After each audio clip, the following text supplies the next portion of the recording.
yeah, that's a little better. After a stern talking to the Mornings on Main Street band, getting their act together.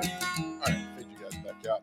All right, as we do every Tuesday at this time, let's bring in our good friend Miss Cheap to Mornings on Main Street. There she is. Good Tuesday morning, Miss Cheap. How are you? Doing great. I hope you had a great Christmas. I had a wonderful Christmas. Yourself? Absolutely. Wonderful. But it's weird because, we were reading the headline for the National Banner from 60 years ago. The high temperature of this day, 1961, was 28 degrees. So now it's going to be 70 today. It's weird.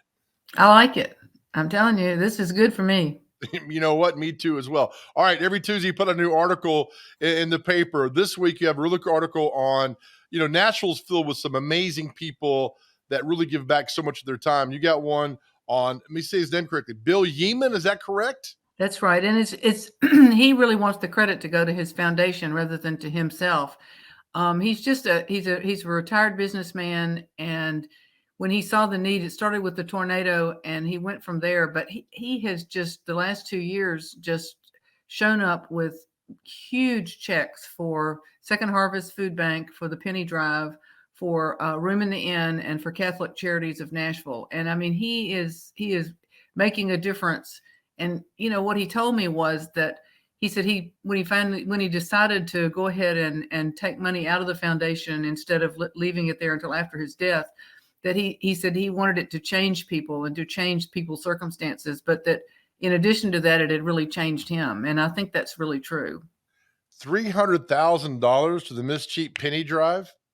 Right. And it gets matched. So we're talking about $600,000. That's, 2,400 meals. I mean, that's just amazing to me. And $200,000 to Room in the Inn. I just, what more can you say than God bless you? I mean, it's amazing.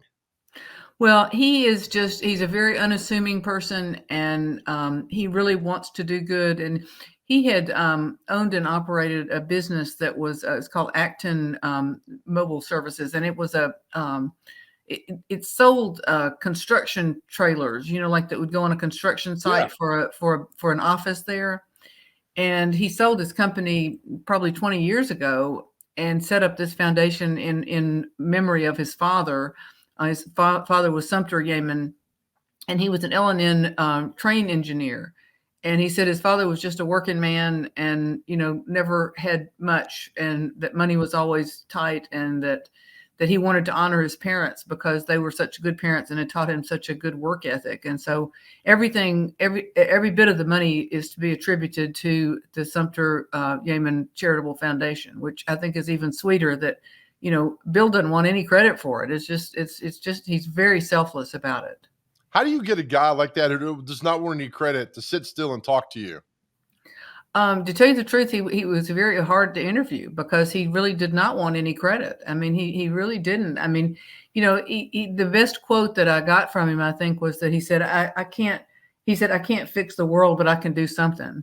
And what he wanted to say was he wanted to encourage other people, no matter what their means are, to do something, because everybody can do something. And, with the Penny Drive, Second Harvest says that 1 in 7 people, 1 in 8 children, or 1 in 8 people, 1 in 7 children are at risk of hunger. And when I first started hearing statistics like that, I mentioned it to the priest at our church, and he said, "Well, that means that if they're 1 in 8 are at risk of hunger, that means there's 7 of us that can do something about it." And I thought that was such a good way to look at it. And I think Bill looks at it that way too, that that you can't fix everything, but you can help. And he gave a lot of money to the tornado when the tornado hit last year. And that was what really got him thinking about the need is now, not after his death. I'm going to steal that from you because that's a great line. If 1 in 8 are hungry, that means 7 of us can help and do something. That is a powerful, powerful line that you just gave us right there to take and put in our heart. There are a lot of great nonprofits around here. And the thing that I've talked with people in the past as well, if you help one, you got to help them all, which is a great excuse for not helping any of them. But as right in your story, let's do one at a time. Let's knock out something over here, then something over here. Can't change the world, but you can change it one day at a time. And that's kind of what I got from the article from reading this. Well, and one of the reasons that I've supported Second Harvest is because it works with so many other agencies. And I think Bill was really he was adamant that the money that he gave to these agencies be for direct services, not for administration. And I think that's something he saw, that the Room in the Inn and Catholic Charities and Second Harvest all work through partnerships with other agencies, so they're not duplicating services, and so they're really pushing. They're being creative with the money that is given to them, and making sure that with the pandemic, they've had to do a lot of things differently than they were able to do before. So I think he really was. I know that at Catholic Charities that they had many conversations about the money that he gave them, because he wanted it to go to direct services, not to not to how people distributed it. So I think that was important to him too, and it is to me too. What do you think the common denominator is for, you interviewed a lot of people, Ms. Cheap, over the years, who give back to the community, and not just 10, 20 bucks, which is all great, but hundreds of thousands of dollars. Is there one thing that unites them? And these people probably don't know each other. Is there a common denominator with all of them? Is it just a simple fact that they just want to help others? I think maybe the common denominator is when they actually see the need and feel and feel the empathy for the people who are suffering. I mean, there's no way that you could look at the video footage of Mayfield, Kentucky, and not be moved by that to do something. I mean, I don't know what you can do. It's almost overwhelming. But I think with Bill and with other people, that if they see that they can link to organizations that will keep them posted of what's going on with their money, about how it's being used, and what difference it might actually be making, so that it's not just a drop in the bucket. I mean, I think most of these agencies realize that they need to keep their donors up to date on what is happening with their money and what the organization is doing to creatively, provide services to people in need. And I think when you feel like your money is going to do something good, it's a lot easier to give it away.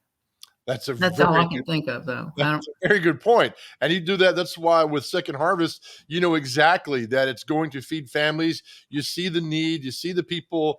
And unfortunately, that's a problem in America, that people, go hungry. And thank God for Second Harvest in our area, who does a fantastic job of feeding so many people. Right. And one of the really frustrating things about Second Harvest, or that Second Harvest faces, is that it's not really that there's not enough food. So much of the challenge is access, that particularly in the rural areas, that a lot of these people don't have transportation, or there's not a central place for them to pick up the food. And with the pandemic, they've not been able to use volunteers in the ways that they'd used them before. So, I mean, I think the access part of the puzzle is something that they've really had to get creative with, and been doing drive-throughs and doing some deliveries with Uber. And, I mean, I think they're so passionate about what they do that it makes you want to give to them and makes you want to support them. Fantastic. Ms. Cheap, thank you. Another great article each and every week.